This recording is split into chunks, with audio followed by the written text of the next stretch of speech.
Hello, everybody. Welcome and thanks for coming to my talk. We will be talking about, as the title implies, we'll be talking about Talmudic gems for Rails developers, practical advice and applications from the wisdom of the Talmud that we can take for our lives as software developers and Rails developers.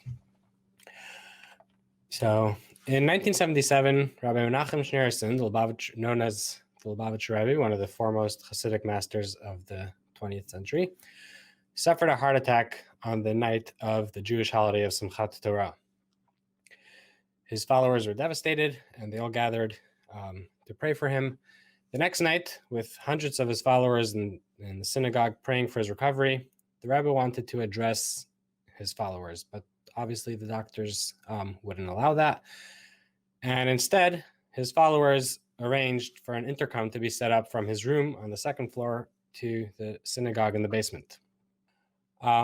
Being resourceful, they hooked up that intercom to a bunch of phone lines, which were able to connect to many different locations around the world, where his followers were able to listen in, from Los Angeles to Chicago to Paris and Jerusalem, all the way to Melbourne.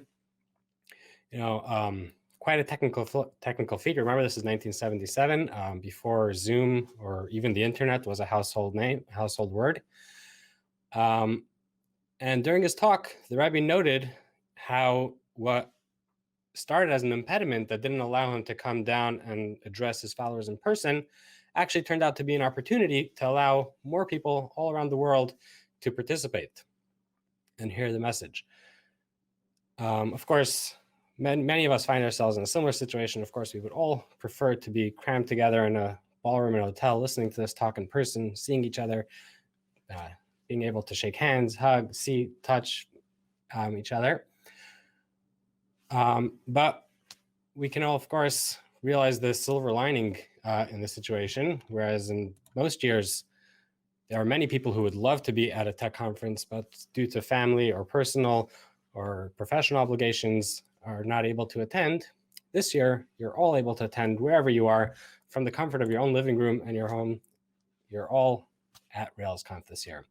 So while I would have loved to start with some kitschy hello Las Vegas or hello San Diego, I will start, like many programmers have throughout the years, with hello world. So a little bit about myself. My name is Yechiel Kalmenson. I'm an engineer at VMware.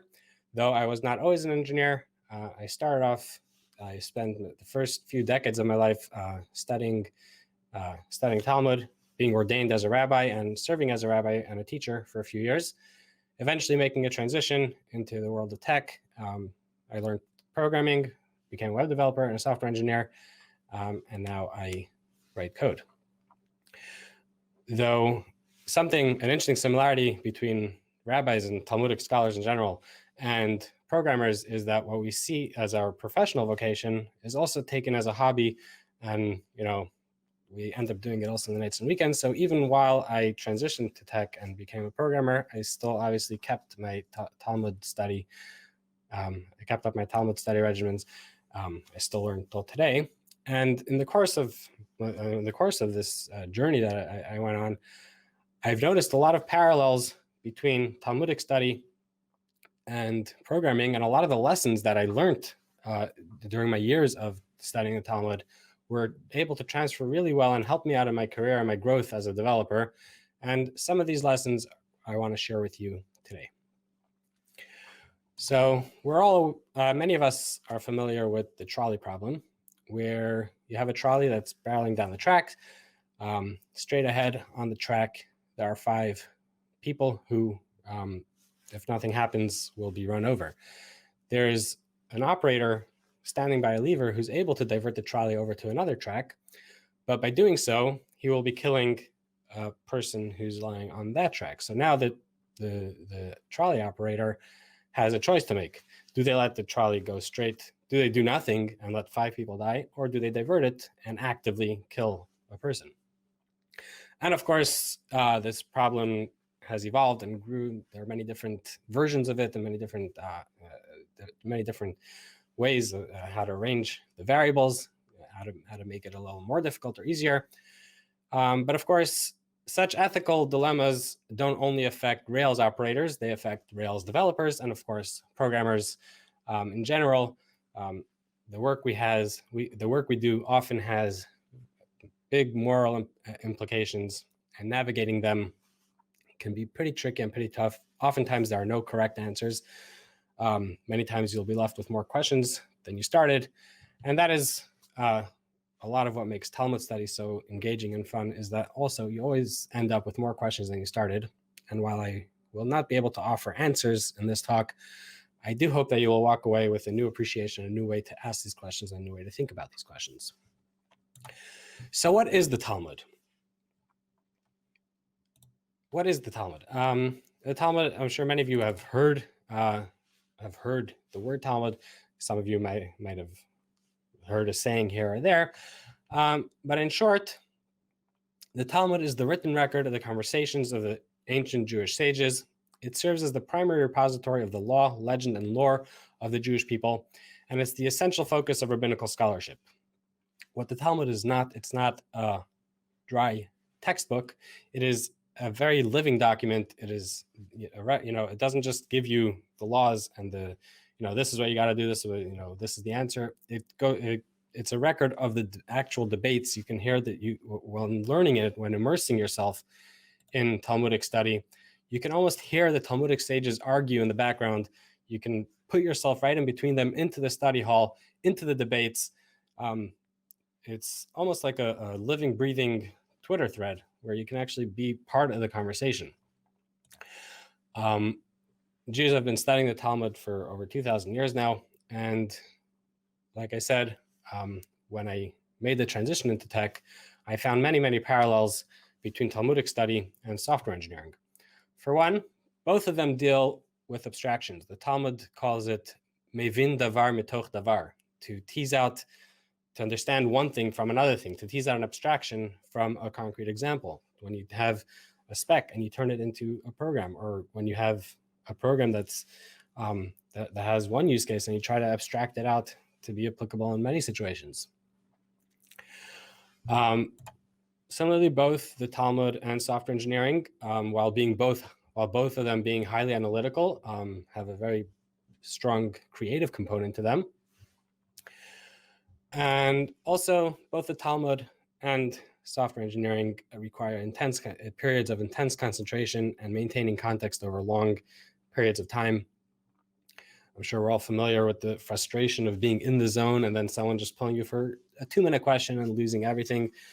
That is a pain that I was familiar with very strongly from my Talmudic life as well. And while the Talmud is an old book, it's been compiled over 2,000 years ago, I hope to present the wisdom that I learned in the words of the Talmud as yayin yashan bekan kan chadash, as old wine in new vessels, where I hope to take the ancient wisdom of the sages and present it in our new modern tools for our modern life. And we will hopefully, throughout this talk, we'll go in 3 parts. We will use the wisdom of the Talmud to teach us, to help us grow ourselves, our team, and to improve the world around us. So let's start with ourselves, of course. Ourselves and our own growth as developers. As developers, we're always learning, we're always growing. The field, of course, is always growing, so we've always got to catch up with it. And the Talmud gives an interesting directive to help us in our growth. The sage Rabbi Yeshua ben Prachia said, "Appoint for yourself a mentor and acquire for yourself a companion." Now, there's actually 2 parts to this directive, and we will deal with them one at a time. Starting with the first half, appoint for yourself a mentor. We all know the importance of mentorship. None of us were taught ourselves. I'm a big believer that the self-taught developer is a myth. Of course, we all owe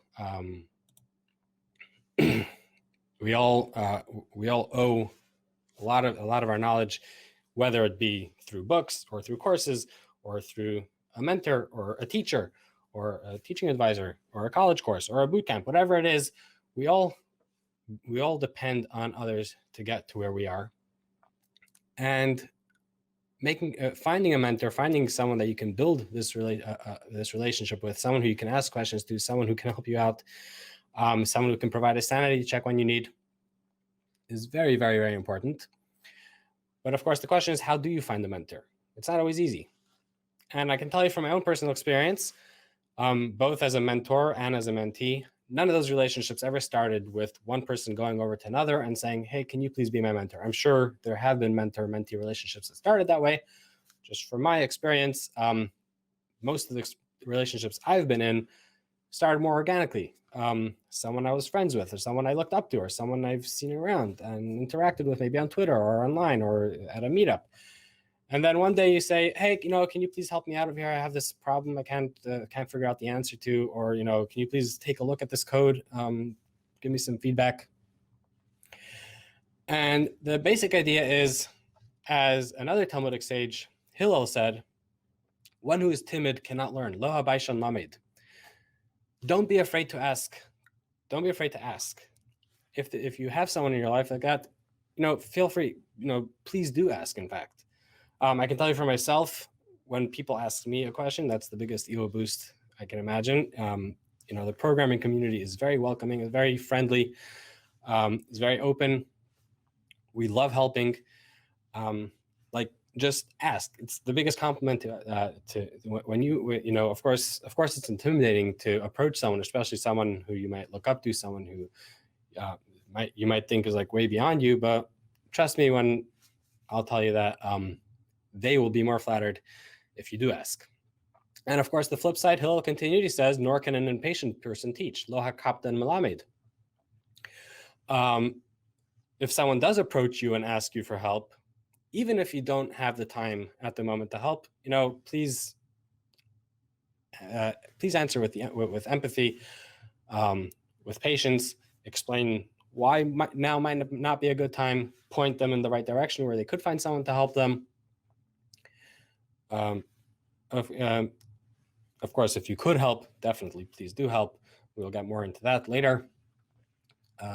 But of course, the relationship between a mentor and a mentee is probably one of the strongest impetuses, the strongest drives towards your self-growth as a developer. But of course, then comes the second part of that directive, and acquire for yourself a companion. A mentor is someone who is above you, someone who you can ask questions to, someone who knows more than you, is more knowledgeable than you. But even if the people around you are at the same level as you, surround yourself with other people who are like you. Surround yourself with peers, people are the same as you. And of course, try to get together for peer programming, for meetups, whatever it is. I'm currently at VMware, but I was originally hired at Pivotal. And if anyone knows anything, those of you who know Pivotal know that peer programming is a very big part of our culture. And peer programming was something that was very new to many of my colleagues, but not to me. In yeshiva, the Talmudic school where I was learning, our primary mode of learning was not through classes or through lectures by teachers. It was in a system called the chavruta. The chavruta is the way Jews have been studying in yeshiva for centuries, if not millennia. It's where two peers sit together with the books and work their way together without a teacher, just themselves. They run into a problem, you bash your heads against each other together, work your way through the problems together, bounce ideas off each other, rubber duck with each other. And when I came to Pivotal, where we were peer programming all the time, I found that same dynamic in peer programming. When you're peer programming, aside from being a great way to write code and free, you catch typos so much more quickly when extra 2 pairs of eyes. But aside from that, just the fact of two very different people sitting together, working on the same code, you're bound to help each other grow. You're bound to learn from each other and to teach each other. I've never had a pair that I did not both teach and learn from. So, if you can pair as part of onboarding to your team, that's of course the best way to grow new members on your team. having a companion, having a pair is probably the fastest driver towards self-growth as a programmer. And as the Talmudic sage Rabbi Chama bar Chanina said, this was in the context where the sages compared the Torah to iron. And they said, why is the Torah compared to iron? It said, just as two iron blades, when you rub two iron blades against each other, they will sharpen each other. Each one will sharpen the other. So too, when two Torah scholars study together, they sharpen one another. And of course, in the same way, when you peer program with someone else, when you get together with a peer, with someone who's on your level, you're bound to sharpen, to make each other better, to help each other grow a lot faster than each of you would be growing on your own. And another directive that can help us in our journey, in our growth as developers, going back to the sage Hillel that we mentioned before, Hillel said, do not separate yourself from the community. Al tifrosh min hatzibur. Being part of a community is so important. And of course, nowadays, there are tech communities and programming communities all over. No matter where you live in the world, chances are there is a community of programmers in the area, or probably more than one. Of course, all of nowadays, even if you can't find something local, and of course, right now local isn't much of a thing anymore for now, but online there are tons of communities. On Twitter, you can find Slack groups, Discord channels. All of you are participating in a community right now just by virtue of being at this conference, and hopefully next year we will be back at real world conferences and with actual physical community.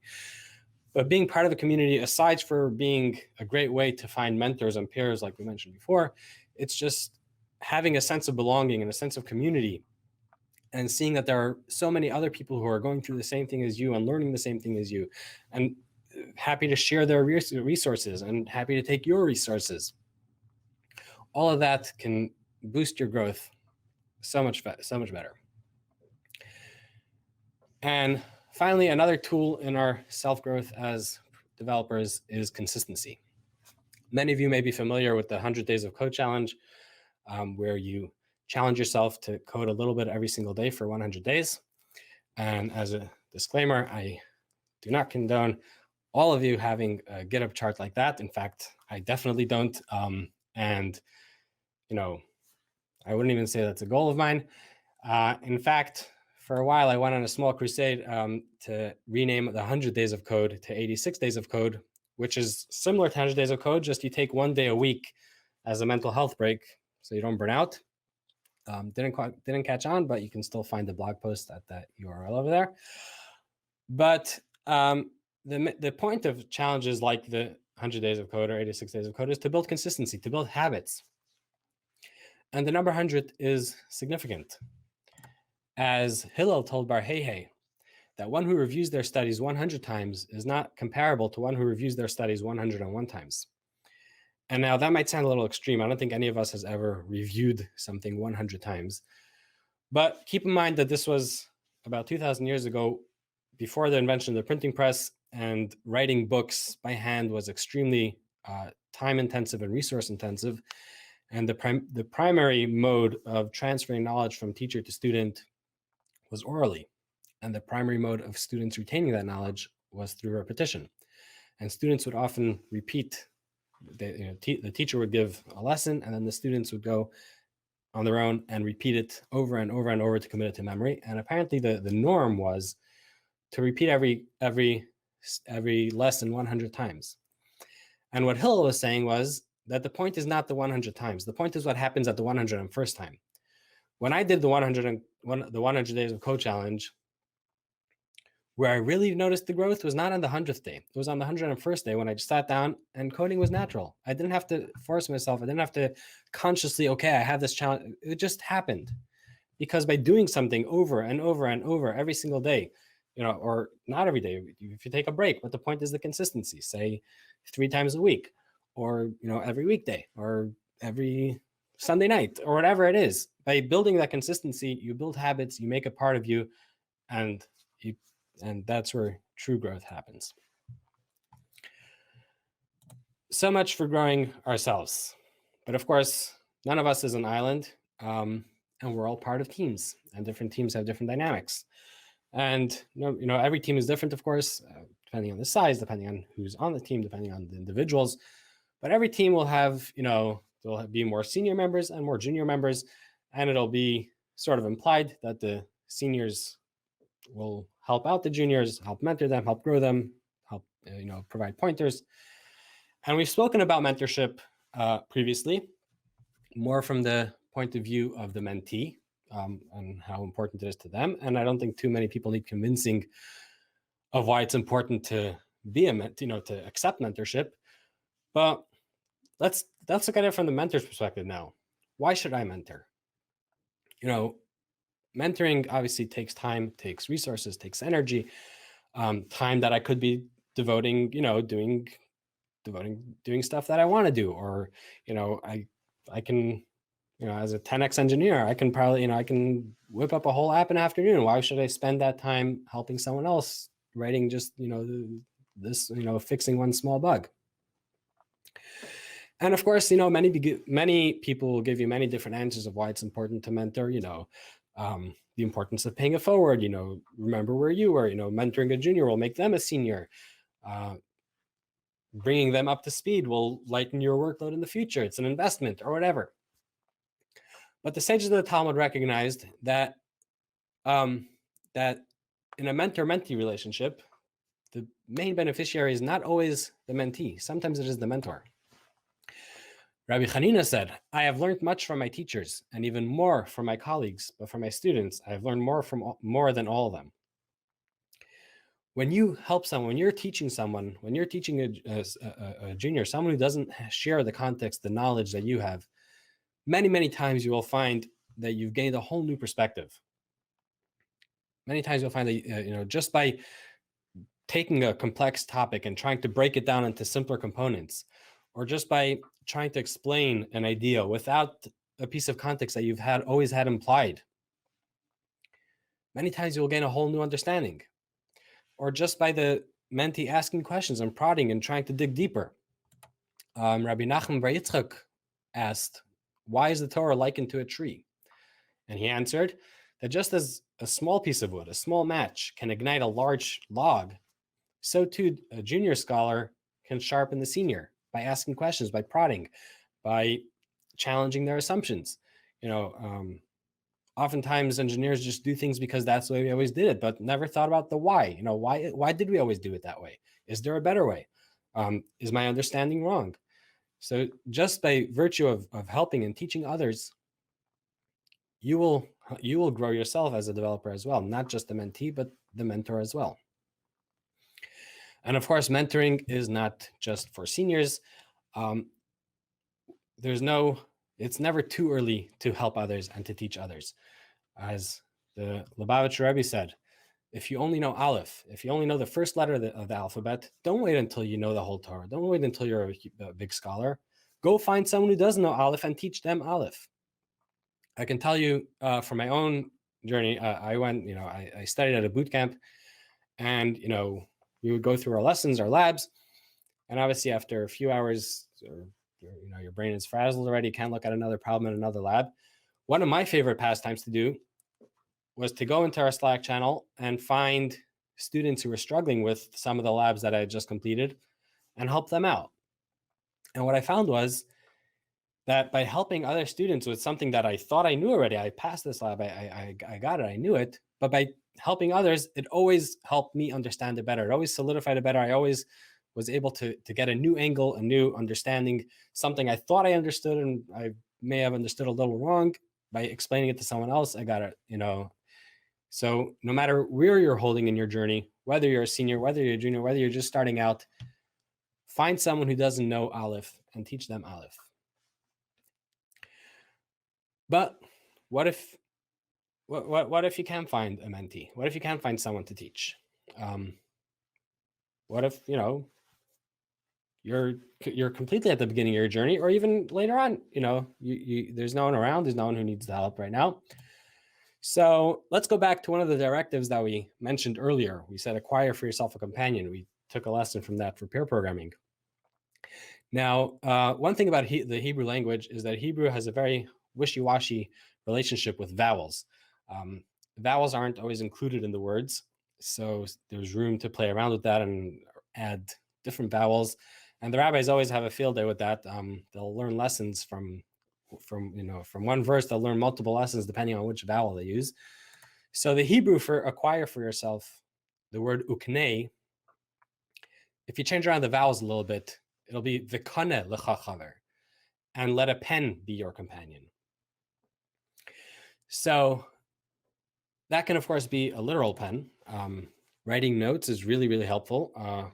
Whenever you learn something new, or if you're stuck on a problem, just writing out the steps, writing out the steps of the problem, writing out your solution can help you. Just like just in the way that mentoring a human would force you to break things down into components, writing things down can have the same benefit. But of course, nowadays, with the cost of putting your thoughts out there on the internet being so low, start a blog, or find there's so many blogging platforms out there for developers to share. There's Dev.that2 or Code Newbies, or there's many communities and blogging platforms. The cost of putting your thoughts out there is so low that there's really no reason not to. And of course, other people may benefit from your blog post, but you might think you have nothing to add, you have nothing to contribute. The main beneficiary will be yourself, will be you.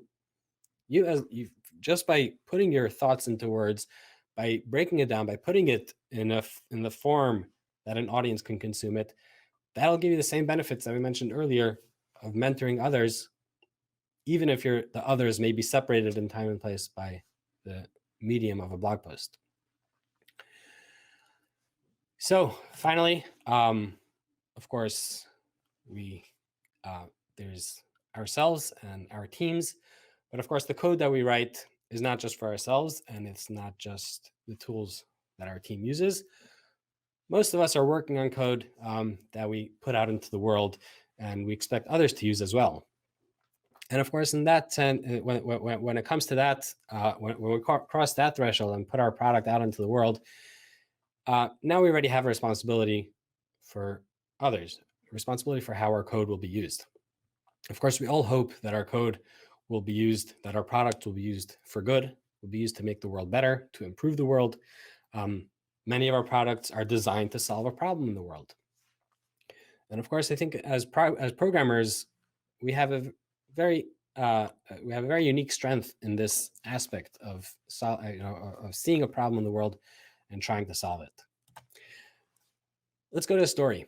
The great sage Rabbi Yechiel lived in Israel in the time when it was ruled by the Roman Empire. And the Roman governor at the time, a man by the name of Turnus Rufus, was constantly trying to debate the sages, get them involved, get them, asking them gotcha questions, trying to get them. And one day Turnus Rufus asked Rabbi Yechiel, he said, Rabbi, if your God loves the poor so much, why doesn't he support them? Why are you always preaching charity and helping others and helping the poor? Let God take care of them. So Rabbi Yechiel told him, no, you're wrong. When God shows us someone who's suffering, that is God's way of helping that person. God is telling you, I want you to help that person. By helping that person, by helping the poor, we become better people. We become more giving people, more charitable people, more selfless people. And Turnus Rufus told Rabbi Yechiel, I think you're making a mistake. He said, I don't know, religion. I don't know theology, but I'm in government, and I know that if the king got angry at one of the servants and put the servant in jail and gave a command that nobody should feed that servant.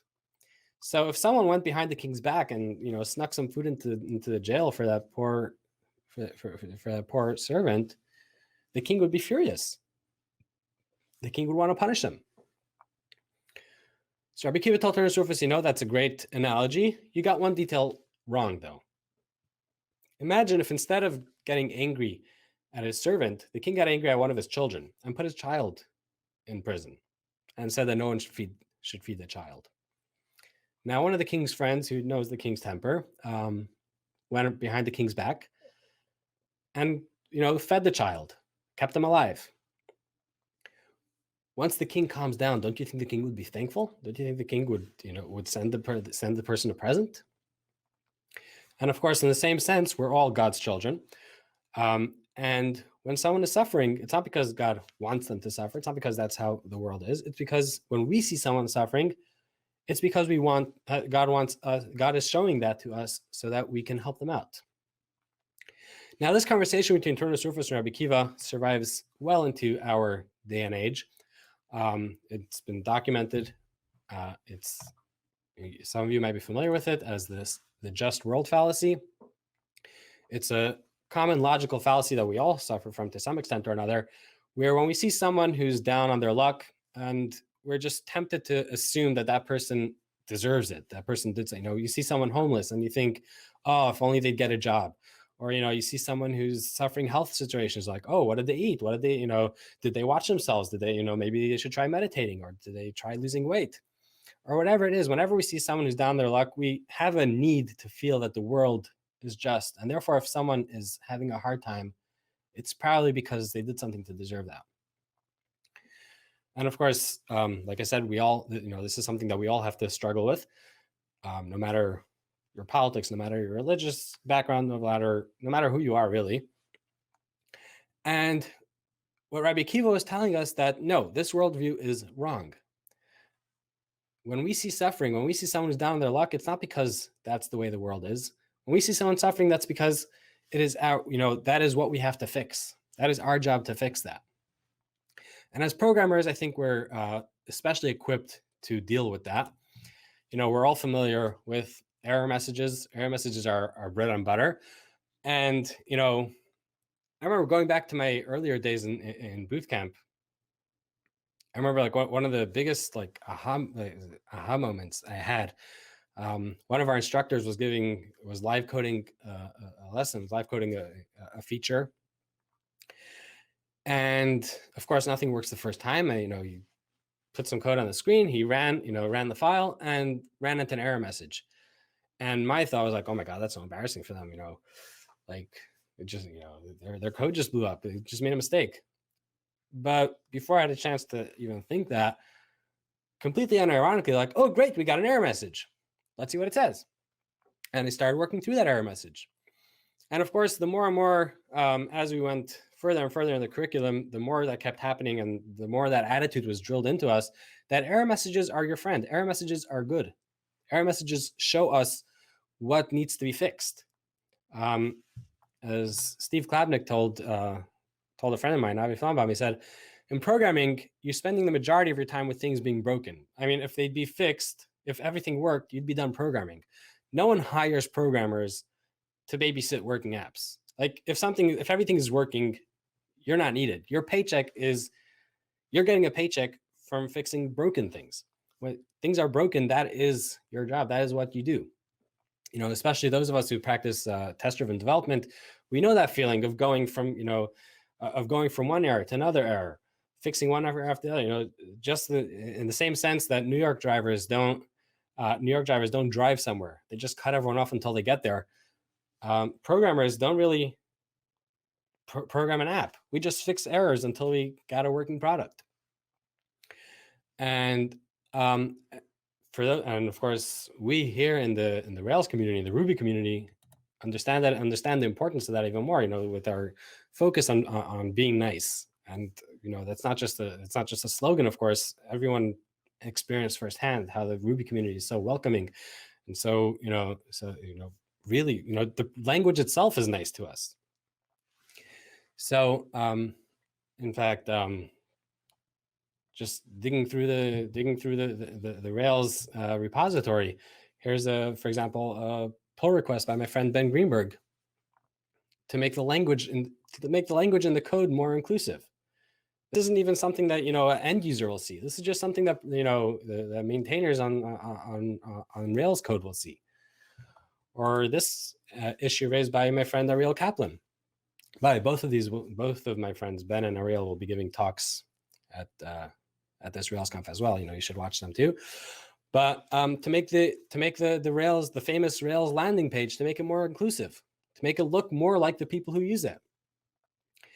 The Ruby community, the Rails community, understands this idea that this idea of being inclusive, of being nice, of using our code to make the world better, to make other people feel better, to make the world a better place for all of us.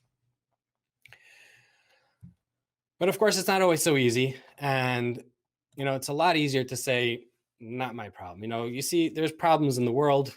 The world is big. There's a lot of problems in the world. It's a lot easier to say, "Not my house, not my fire." Really, you can't expect me to care. And that's tempting, of course. So the sage Rabbi Shimon Bar Yochai said a story, a parable. So there was one time a group of people who were traveling on a ship. They were traveling the ocean, and one day one of them got bored, took a drill, and started drilling a hole under a seat. And obviously all the other passengers were horrified. Water started pouring in all over the place. And like, "What are you doing? You're gonna bring us all down." And he told them, what are you talking about? What do you care? I'm drilling. This is my own cabin. What do you care what I'm doing here? You mind your own business. You enjoy your boat ride. I'm drilling under my seat. Why do you have to? Why do you care? But of course, we all know the fallacy of that argument, because if we're on a boat, if there's a hole under your seat, I'm going down as well. So in the same way, like we said, none of us is an island. None of us is on their own boat either. If you can't just say, I'm doing fine, my part of the world is okay, my part of the world is nice, so I don't have to worry about the rest of the world. Especially nowadays, the importance of the idea of the world as a small village where the actions of one affect all, and the actions of all affect each and every one of us. So saying "not my problem" is not always an option, and it's almost never an option. But what should we do? There are a lot of problems. It really is impossible for each one of us to fix all the world's problems. What can we do about that? How do we deal with that? How do we deal with that cognitive load of knowing that there's so many problems that we're not going to be able to fix? And the sage Rabbi Tarfon said it such. He said, "It is not your duty to finish the work, but neither are you at liberty to neglect it. Some things are bigger than you and me. Some things are bigger than any one individual person. Think of all the major projects that the world has put together, massive construction projects, big dams, huge skyscrapers, a space station orbiting Earth, putting a man on the moon, a web framework. What all these things have in common is that these are the culmination of the work of thousands of people, of construction workers, engineers, architects, managers, scientists, astronauts, programmers, engineers, developers. And all these projects are so much bigger than each individual worker who worked on them. That day laborer who was pouring concrete on the Hoover Dam, it was just one person. The dam was massive. It's so much bigger than each individual person who worked on it. Yet at the same time, the project could not have been done without each and every one of them. In the same way, in a similar sense, fixing all the world's problems is, of course, a much bigger problem than each and every one of us, is a much bigger problem than each individual one. But at the same time, we can all be proud of it and make the world a better place. Thanks for coming to my talk. I really appreciate it. Feel free to reach out to me. I will be on the Discord channel during the whole conference, or you can reach out to me in any of my other ways to getting. If you enjoyed this talk and you enjoyed the intersection between Torah and technology, you can feel free to subscribe to my newsletter, Torah and Tech, which is at torahandtech.dev. And thank you so much for coming. I really appreciate each and every one of you. Thank you so much.